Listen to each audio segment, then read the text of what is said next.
Well, again, I'm not as deep an expert on that as I am on vaccines. Now we need to go and look in families to find those people who may be sick and remove them and isolate them. We want to thank you for turning folks in and making sure we are all safe. For the world at large, normalcy only returns when we've largely vaccinated the entire global population.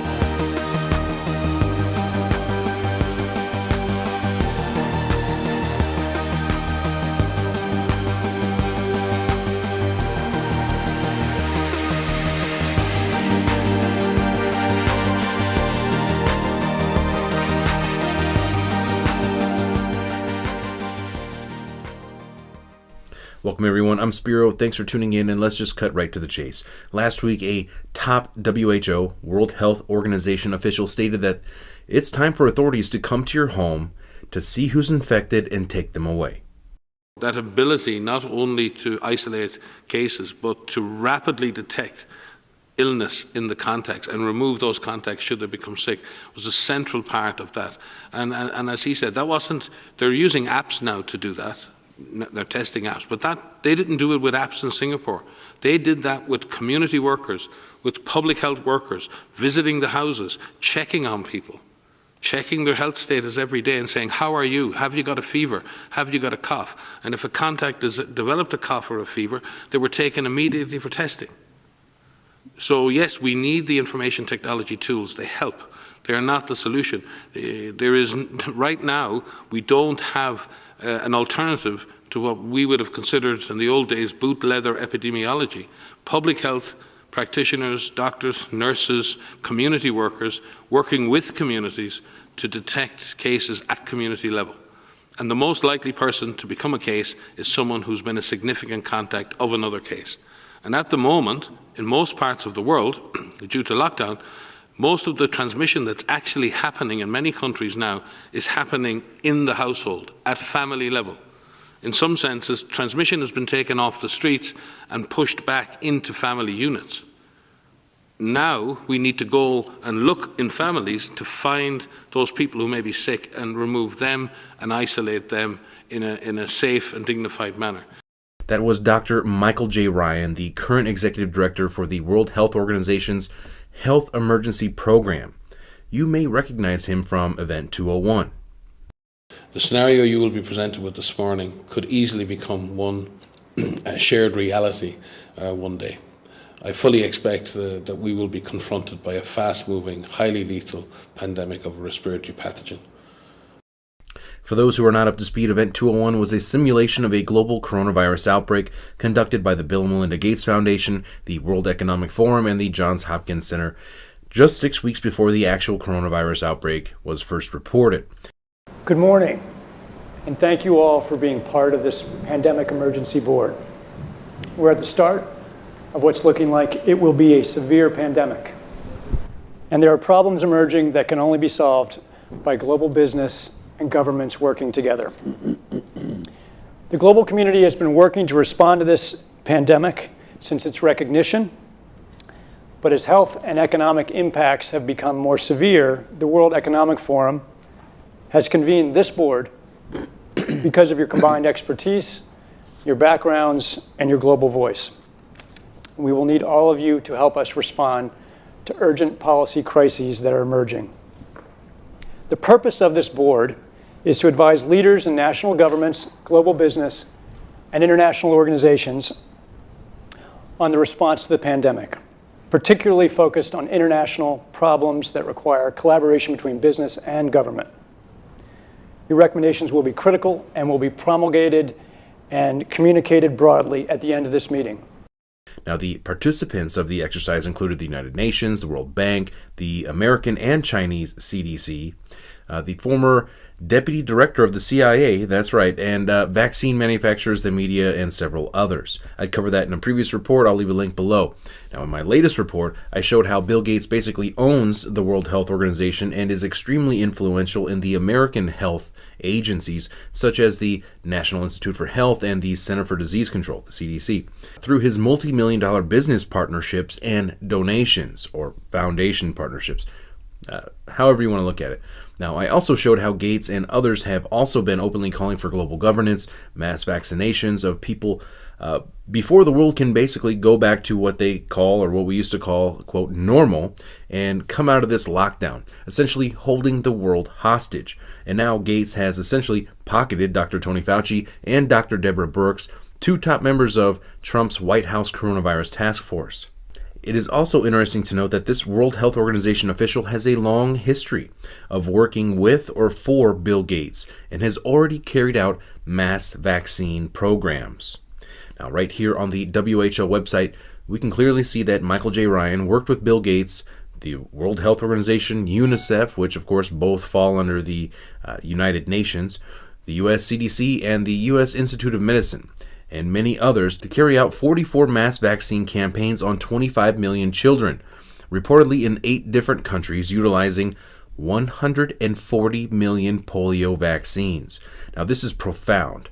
This man, in partnership with the United Nations and Bill Gates, has already conducted mass vaccine programs. He has experience, and now he's in charge over at the World Health Organization of their emergencies program. Anyways, so that's a major role. Now, speaking of polio vaccines, if we look back at history, we can see right here, according to an official NIH, National Institute of Health.gov website, they openly admit that for a period of 6 years between 1955 and 1961, contaminated polio vaccines were given to 98 million people, which has been documented right here, again, on this official NIH.gov website. And it clearly states that it caused cancer for many people due to the presence of contaminated monkey cell cultures used in the preparation of the polio vaccine. Now, no one really knows how many people got cancer and died because of this, but it must have been enough to actually get the government to quietly admit this. Now, most people have no idea what they put into these vaccines, but it's well documented, again, according to this official .gov website, that they found correlations between this vaccination, the polio vaccination, in conjunction with this tainted polio vaccine 20 to 40 years after people received the vaccination. And now we have this new coronavirus vaccine that they are not only openly admitting but boasting the fact that this is the most rushed into production vaccine in history. And we're all supposed to just like line up and roll up our sleeves. And I don't fucking think so. It's not happening with me at all. Zero chance. Now, who knows what the long-term results will be, as we can see in history from this previous polio vaccine, because there are no long-term studies for any of these vaccines. And now this World Health Organization official is in the position to lead yet another Bill Gates global vaccine program. Now, I'm not saying he led that one with the contaminated polio vaccines, but he has led recent polio vaccine campaigns under the United Nations in partnership with Bill Gates, and he is currently in the position to follow out Bill Gates' grand vision to vaccinate every man, woman, and child on the planet. But you don't have a choice. People act like you have a choice. People don't feel like going to the stadium when they might get infected. You know, it's not the government who's saying, okay, just ignore this disease. And, you know, people are deeply affected by seeing these deaths, by knowing they could be part of the transmission chain, and old people, their parents, their grandparents could be affected by this. And so you don't get to say ignore what's going on here. There will be the ability, particularly in rich countries, to open up if things are done well over the next few months. But for the world at large, normalcy only returns when we've largely vaccinated the entire global population. But also building a global DNA database and issuing the global population a digital ID that will likely be integrated at some point in the near future, in my opinion, based on my research, not only to include your medical records, but all of your banking info, your wallet, your ID, your keys, everything. This is, again, based on my research. I've covered this and documented this in multiple previous reports, which include source links for everything that I'm talking about here. And when I say my opinion, they're currently working on these programs already. And these programs could easily be tied together, very easily. And why wouldn't they? We're moving into this completely new digital financial system. It's coming here on the horizon. All of the central banks have been talking about it and working with it in partnership and in conjunction with the United Nations. Please see my previous reports for more info on this. I've shown their own documents, their own websites. I'm not just making this up. As always, the links will be provided below. And on top of all that, now we have Dr. Deborah Birx, who sits on the board of a group that receives billions of dollars from Bill Gates, which I covered in a previous video, admitting that no matter what your pre-existing health conditions are, if you test positive for the coronavirus and you die, they will attribute your death to the coronavirus statistics. Can you talk about your concerns about deaths being misreported by coronavirus because of either lack of testing or standards for how they're characterized? So I think in this country, we've taken a very liberal approach to mortality. And I think the reporting here has been pretty straightforward over the last 5 to 6 weeks. Prior to that, when there wasn't testing in January and February, that's a very different situation and unknown. There are other countries that if you had a pre-existing condition, and let's say the virus caused you to go to the ICU and then have a heart or kidney problem, some countries are recording that as a heart issue or a kidney issue and not a COVID-19 death.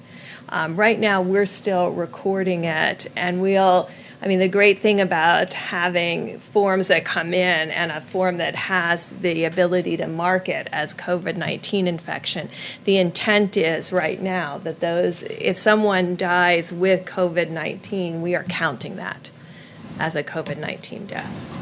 Can you be sure? I mean, you hear from coroners that that's not necessarily the case. Are you sure? How can you be confident about that? And is there any concern that it skews the data that you're trying to collect in terms of projections and thus officially inflating the numbers? They basically just admitted this, that they are inflating the numbers, in my opinion, to justify these extreme lockdowns, these searches, these forced quarantines, and possibly forced vaccinations. And now they want you, and now they're openly admitting, at least the World Health Organization is, they are openly admitting that they want to come to your home, see who's infected, who they deem to be infected, not even take into consideration the major issues with the tests themselves, and take those people away. Now, this comes from the same United Nations and World Health Organization, which has praised China's hardcore authoritarian lockdown, where they were literally welding people's doors shut and dragging them away, kicking and screaming from their homes, some of which reportedly are still missing at this point. And if that's not enough, the United Nations just accepted China to the UN Human Rights Council. This may be a good time to remind everyone of the fact that China has detained about 1 million Uyghur Muslims, being forcefully detained in the equivalent of concentration camps for reasons unrelated to this declared global pandemic. This was taking place long before this outbreak occurred. And if you think at the end of the day that there is no chance that this type of behavior is not only possible here in the United States, again, history will teach us otherwise. During World War II, the United States government rounded up over 100,000 people of Japanese descent and threw them into the equivalent of concentration camps against the law and against their wills. Motivated by vocal outcries from politicians and military officials, FDR signed Executive Order 9066, empowering the U.S. Army to designate areas from which any or all persons may be excluded. He later formed the War Relocation Authority to establish 10 permanent camps, housing nearly 120,000 Japanese Americans, mostly from the western United States. 2/3 of those interned were native-born American citizens. With only 6 days to dispose of their possessions, residents were forced to sell their belongings and even their homes for small sums of money.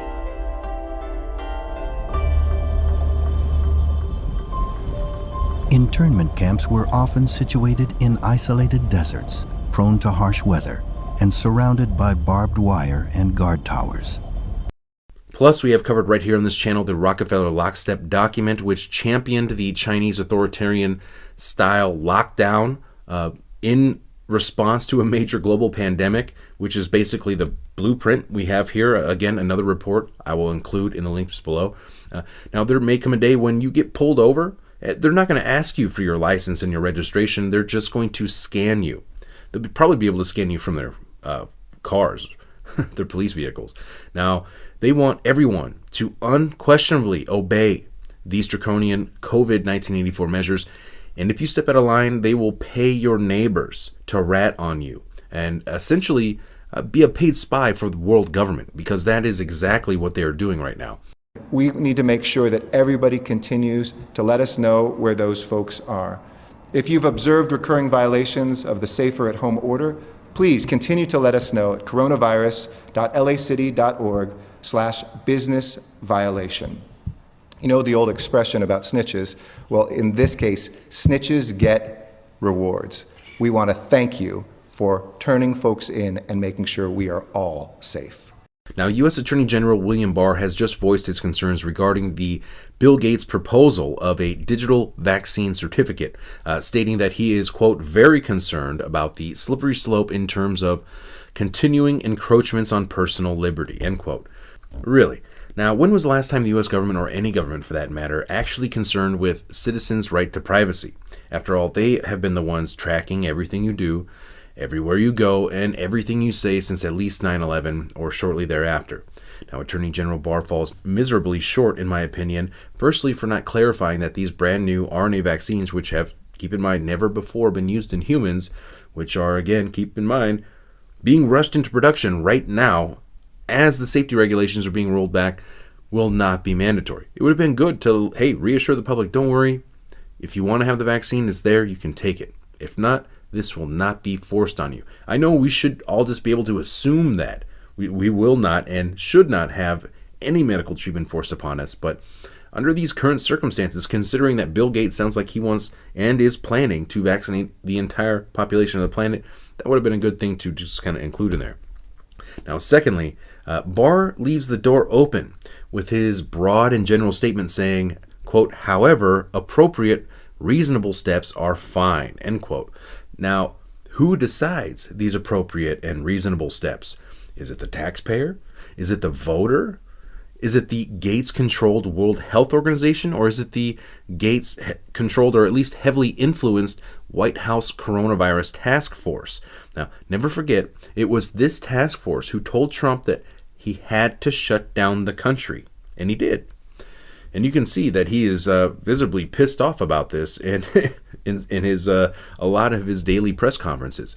People keep waiting for someone else to save them, waiting for a leader to tell them what to do, believing that a knight in shining armor is going to come to the rescue at the last minute. Trust the plan, they say. Now, the only person who's going to save you is yourself. It's up to you, the individual. Nobody's coming to save you. Not Trump, not the government, not QAnon. Trust the plan? What plan? The only plan I see rolling out right now is global governance and the end of our way of life as we know it. Now, at the end of the day, it's up to you, each and every one of us, who can see what is unfolding right now before our eyes. Now, you have to ask yourself, are you going to roll over and submit? Are you going to let them come to your homes and take your husbands, your mothers, your children?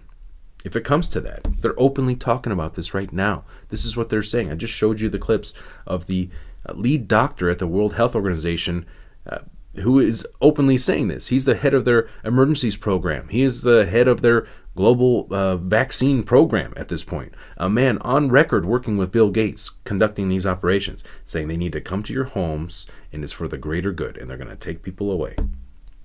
Well, I tell you what, I will never submit personally. If they think that they can come to my home and lay a finger on me or my family against our will, they have another thing coming. I will literally do everything in my power to protect myself, my family first. Everything in my power. Be sure to follow me on BitChute. It's a video platform which does not censor, because the reality is that this YouTube channel could be gone. It could disappear any day. And if we start to see these internet blackouts, please be ready for anything. Now, I'm not just saying this as someone will accuse me of trying to fear monger, but we seriously need to consider this, that this could be potentially, hypothetically used to round up dissenters. Now, we've seen this type of stuff happen in the past.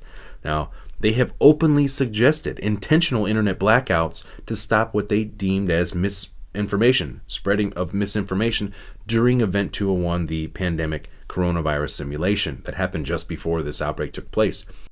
Countries are reacting in different ways as to how best to manage the overwhelming amounts of dis and misinformation circulating over the internet. In some cases, limited internet shutdowns are being implemented to quell panic. And we've already seen the media floating the idea that the internet is at its breaking point right now due to this crisis and everyone being home and being online.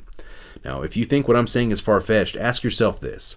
If someone would have told you a month ago that the entire United States would be on lockdown and that half of the world's entire population would be on lockdown, would you have considered that to be far-fetched? Now, they've already been going door to door in the United States looking for people who have fled their designated quarantine lockdown zones. I mean, this has been in the news, people. Please be ready. Please have a plan. It's up to you. Please take your own lives and futures and, please take responsibility. That's all I'm saying. Take it into your own hands. Don't believe or trust or anything, because you never know what's going to happen. They want you to be dependent on this system. They want you to be terrified. They want you to, they want to do anything that they can to justify the actions that they are taking right now, to instill that fear, to instill that obedience. Take measures in your own hands. I'm not saying go start a revolution. I'm saying take responsibility for your life. Take responsibility for your family, protecting your family, feeding your family. Now, I'm not trying to preach to you, but just please, these are extreme times right now. And I appreciate everyone out there spreading the information, sharing the information, and contributing your thoughts and suggestions below. We need to have open dialogue about what is taking place, about what we are seeing happen across the country, across the entire planet. Because at the end of the day, we're all in this together.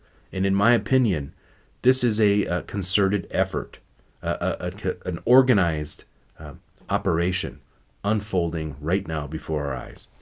I'm Spiro. Thanks for watching. Stay tuned for more. I have some big reports in the works right now, plus some quick but very important updates lined up. So be sure to stay tuned, subscribe, share the information, and I'll see you soon. Well, again, I'm not as deep an expert on that as I am on vaccines.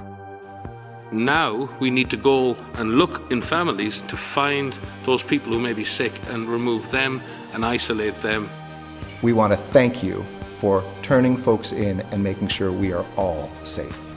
For the world at large, normalcy only returns when we've largely vaccinated the entire global population.